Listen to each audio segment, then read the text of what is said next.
আপনাদের সামনে তুলে ধরছি আরও একটি নতুন প্রসঙ্গ, ফুলবাড়ি বাউল মেলা।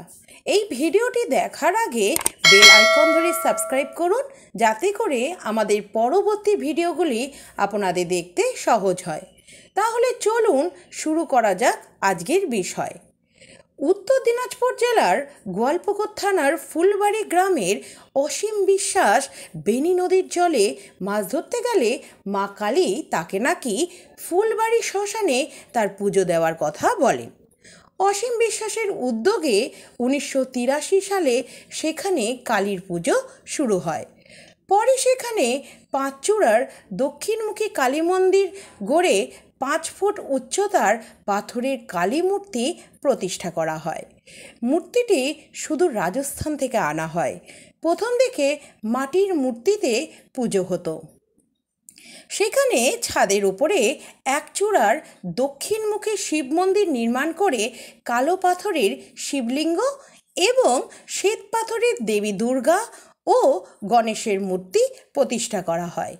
তাছাড়াও সেখানে পশ্চিমমুখী এক চূড়ার মনসার এবং দক্ষিণমুখী এক চূড়ার শীতলার মন্দির গড়ে ওঠে এবং মাটির মূর্তিতে এদের পুজো হয়। কালী ও শিব মন্দিরের মধ্যবর্তী স্থানে সুউচ্চ নাট মন্দির গড়ে তোলা হয়। তার গাত্রদেশে মহাপুরুষদের ছবি এঁকে তাদের বাণী লিপিবদ্ধ করা হয়েছে। আশেপাশে এলাকার মানুষজনের আর্থিক সাহায্যে এসব মন্দির গড়ে ওঠে এবং মন্দিরগুলি গৌড়ীয় বর্ণে রঞ্জিত হয়।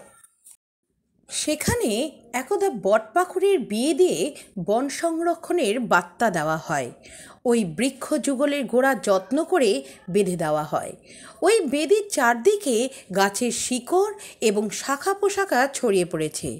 সেখানে তেজপাতার সবুজ বাগান এবং খেলার মাঠও গড়ে উঠেছে। প্রতি বছর মনোরম পরিবেশে মাঘী অমাবস্যার ভক্তি, নিষ্ঠা এবং ধুমধাম সহকারে বাৎসরিক কালী পুজো হয়। ভক্তরা মনোবাসনা পূরণের জন্য প্রচুর মানত বস্তু প্রদান করে।